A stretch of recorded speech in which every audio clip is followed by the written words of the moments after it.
Yo, get up, bro. Get up, bro. Yo, Get up. yo. Dude, we gotta film our English. It's time. It's time, boys. My name's Liam Dowd, and I am reviewing Brave New World by Aldous Huxley. This book was published in 1932, so like a long time ago. I'm gonna start off by giving like a really brief description of the plot. Basically, it's in the future, and it's like really messed up, and there's these centers that produce humans that are identical, and like inside of the centers everyone's the same, and like there's no social anxiety since like everyone is the same person. Everyone gets along because there's like no differing opinions, and the centers that produce humans are run by this person named the director. The director is basically this like genius, but at the same time not a genius, because he thinks that his society that he created is perfect, even though it won't ever progress or digress due to the fact that there's no differing opinions and no differences at all in their society. And basically the plot goes, it starts off with someone named Bernard Marx, and he doesn't fit in because he's a little bit different than the rest of everyone else. So he's more of an individual than anyone else. And he sees this as a flaw, and he always like second guesses himself since he doesn't fit in. And the plot focuses on his side of the story for the first little bit, and then it switches to the director's point of view, and it switches in between them back and forth quite a bit. Makes it pretty confusing, but I mean, like, 1932, I guess that's how books went. So it goes like that, and then eventually those two characters just off it, and then it focuses on this one guy named John. Alright, I'm going to talk about John. John is an outsider who was a child of people who came from inside of the center, which is something that's not supposed to happen. Like, inside of the center, you're not supposed to have children. It's like looked down upon because it's immoral, or it creates a different person because there's no other identical way to produce like hundreds of clones of someone if they're born naturally. So John is the son of the director and this girl named Linda. He's the only main character to have grown up outside of the world state, and in the story, when he returns to the center, it's pretty obvious that he doesn't fit in because he's so used to the outside's realm and like their societal beliefs. He doesn't fit in at all once he returns. All right. He knows a lot about Shakespeare, and that's due to the fact that he was taught English through novels that were given to Linda, his mother, when she got kicked out of the center. So throughout any part where he's like the main character and the main part of the narrative, he uses quotes from Shakespeare a lot.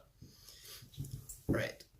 I'm going to talk about Bernard Marx now, the first person who like is the main character for like the first little bit of this book. He's an alpha male, and I don't mean that as in the way that you'd think alpha male. In the society, there's different types of humans, and they go from alpha all the way to epsilon, and there's like different types of defects in between them. So like alpha is like grade A human being. It's okay.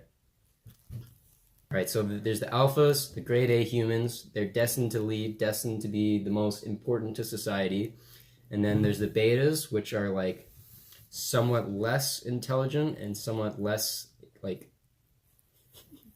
betas are slightly inferior to alphas because they had certain nutrients taken away from them during their like incubation period, as the book calls it. And then further down, so like it goes alpha, beta, delta, gamma, epsilon, and epsilons are made to do like the most mindless work, like mopping the floors or like cleaning the windows, and they're like deprived of oxygen as children because they want them to not like more sophisticated things so that they're happy doing meaningless jobs. And then there's differences between each of the groups and the people from them, like they're just different.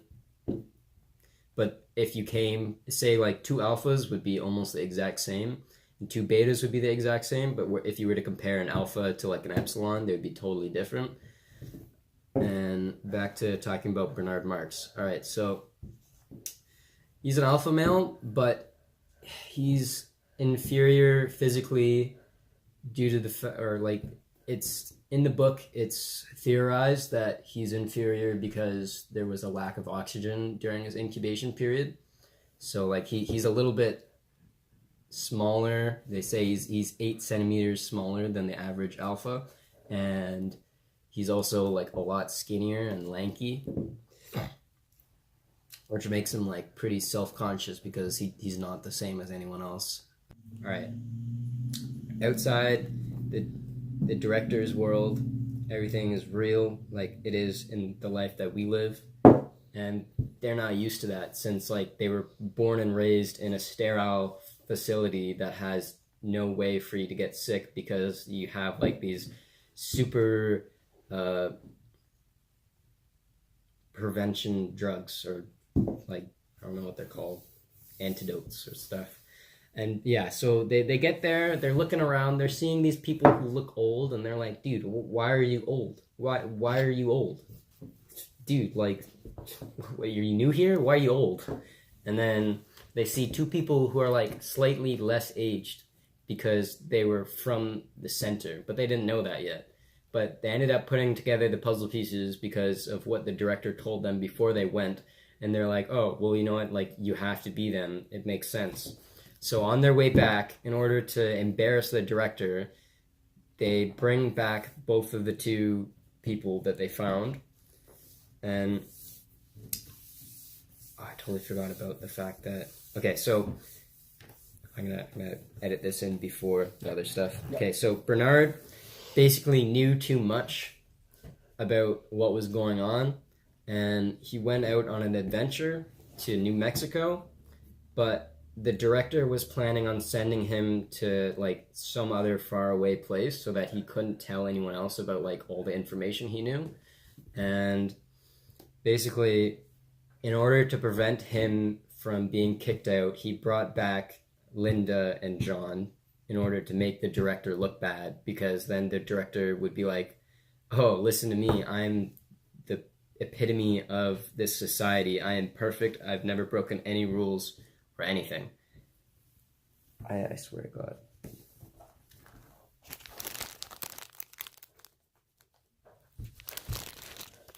Okay. You want me to go closer?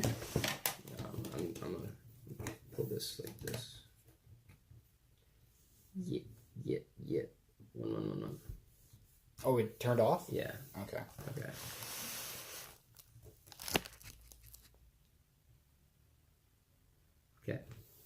While they're at New Mexico, they see some religious practices going on, like self-torture or not self-mutilation. Flagellation. Self-flagellation. He's whipping himself, and they're like, yo, why the hell are you whipping yourself, bro? Like, that's kind of messed up. And then Linda and John introduce themselves. They're like, hey, like, we got rescued 20 years ago. Bernard realizes that Linda is exactly the description of the woman that the director mentioned. And when he was talking to John, he learns that Linda was ostracized because of her willingness to sleep with all the other men in the village. So John and Linda live like far away from the village that they were sent to by the director. So they like really live out on their own. So John was raised in isolation, and the only things that he had for him to learn off of were like a few books of Shakespeare. So he had all of the plays that Shakespeare wrote. So John's character is often easy to find in the book. Like his lines are easy to pick up on because they'll be quotes from Shakespeare. So that's like, it's a cool point about John. He's basically Shakespeare, but in the future. And then, they bring them back. Some stuff happens. The director steps down. Bernard steps up to power. He leads. So the one weird guy who everyone looked down on is now like the leader of everything.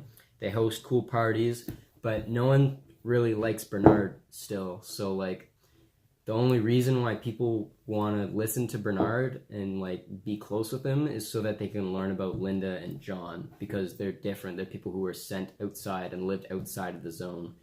And John eventually Lyanna gets feelings for John, but John's like, like if you want to be a thing, like we have to do it the way that people do it outside of the zone, because that's where I was raised and that's what I believe in. But Lyanna doesn't understand, because inside of the society that she lives in, all they do is have sex. And Lyanna and John, like they want to be together, but they can't figure out what's an acceptable ground for a relationship to be between them. And basically that just like, it doesn't really ever work out. So Lyanna becomes obsessed with John and refuses like anyone else inside of the center's invites to go have sex. She's like, nah, I'm not about that. I'm into John now. And eventually Linda gets put down. Why are both of the cats here now? Mikey wants to come with me. I might. Right. Well, both of the people who are brought outside, basically they end up dying. So yeah, Linda dies, makes John pretty mad. John's like, okay, man, like I'm out of here. He goes, moves away, lives out by his own somewhere. But since everyone's still obsessed with him, they all want to follow him and see what's going on. So John goes and lives somewhere far away at some lighthouse. And eventually people all start coming and trying to see what's going on. And since he's still part of, like, since his beliefs and his religion still is a part of his own character because of where he was raised, he still does the self-flagellation stuff because that's like, it's a religious thing. It's not because he chooses to do it. It's just something he has to do. So he's doing that by himself in his lighthouse, and a bunch of like TV reporters come and they're filming him, and they're like, yo, what is this guy doing? And then eventually it just breaks out into an orgy because of like what's going on. They're like, oh my god, this guy's whipping himself. I want a nut, man. Like, oh gosh, damn. So that happens, and then eventually John's like, you know what, like, I'm gonna join in. But then he wakes up the day after so full of regret and like disbelief. He's like, I can't believe I conform to the societal beliefs that I didn't want to. Why the fuck is Mikey here? He's just chilling. But yeah, he gets really upset because he's like, I did the thing that I didn't want to do, and then he ends up killing himself. So yeah, that's basically the whole book. Yeah. So I'm going to talk about some themes in A Brave New World. The cats won't fuck off. We're gonna have to fucking kill them. Honestly. We have to castrate them. Castrate the cats. We have to flagellate them. Okay, so... God damn it, man. So the use of technology to control the society in A Brave New World, it gives kind of like an insight to what could happen during our lifetime, seeing as technology is advancing as fast as it is. Like, I don't think that the future is going to end up like this, but the way that technology is used to control people, like the sleep hypnosis or the sleep teaching, stuff that happens in here, in this book, like that could end up being a thing. And it could even be a thing right now, but we're just not aware of it. Like when we go to sleep, we don't know if like the speakers that like are inside of everyone's phones are like blasting subliminal messages and making us like conform to certain things in society. We don't know that, but like Dude, like, if it can happen in a book that someone predicted in 1932, man, like, if I disappear, it's because I predicted the future. So, yeah, basically, the use of technology in this book, it, like, controls the society, and it makes the world state stable. And, like, another, I guess this isn't technology, but it's something they were able to create through technology. Soma is a drug that they all take throughout the whole book, which is, like, a combination of, not that I don't know from experience, I don't know at all, but, like, I did some research on Wikipedia. I would say Soma is the closest to psychedelia, like, psilocybin or LSD, DMT, and like ecstasy mixed, so MDMA, because basically it just Damn, makes I you, didn't even know that. yeah, it just makes you super happy. But if you take like a lot of it, like you just black out, and like you're just tripping in your mind, and you're like big brain. So yeah, that happens, and that's created, and everyone uses Soma, and Soma is like an escapism thing, so that like I don't really know. Pause, right? hold up. Okay, so another theme in the book is the consumer society. They program, if that's what you want to call it, different groups of people. So like I believe it was from Delta to Epsilons. They're all like programmed to think about buying stuff, and it creates a consumer society, much like the society that we live in today. But it's not fueled the same way. We don't buy stuff because we're like brainwashed. We buy stuff because we want to buy stuff. But I mean, it could be brainwashed, but we just don't know. Like, we're not smart enough, I guess. But yeah, that happens. Another really major theme in this book is the incompatibility of happiness and truth. So in Brave New World, there are multiple characters who can do everything they can, or who do everything they can to avoid facing the truth in many situations, because the truth is like hard to accept.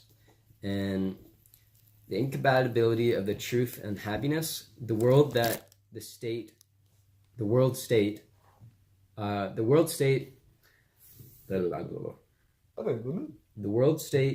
puts happiness and social stability as the top most important thing on their societal beliefs. So no matter what happens, they want people to be happy, so that there's no way for any conflict to happen, because if conflict happens, then like, you know, people aren't happy, and it creates social distraught.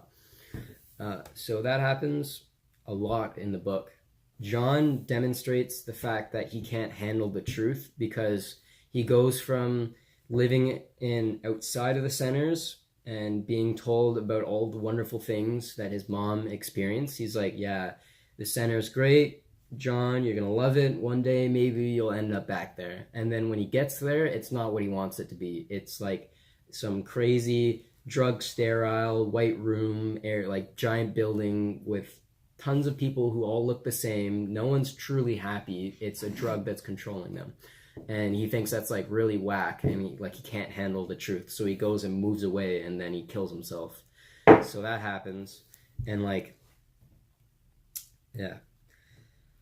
Okay, and also in the book, there's an all-powerful state, which is the world state. And they're all powerful because they can produce humans, control them, all of their decisions they control through sleep teaching or sleep hypnosis.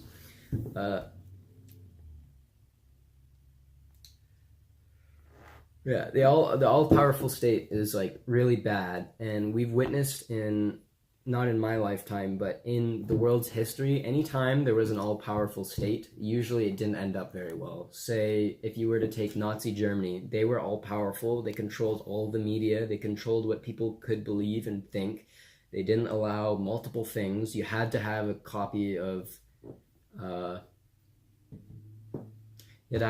Mein Kampf at all times, which is like, literally just like Hitler streamlining his thoughts onto paper, and it doesn't make any sense. And it doesn't make any sense why they would want anyone to read it. And like another time there was an all-powerful state and it didn't end up well was Marx's Russia. Like anytime there was someone who did something that he didn't want to happen, he had them go missing. They all ended up dead. They're dead. Yeah, so I mean, it didn't end up very well, and both of those societies and like the way they were structured, they all collapsed at one point. All right, well, I'm just gonna give my opinion on the book now because this is going on for a long time.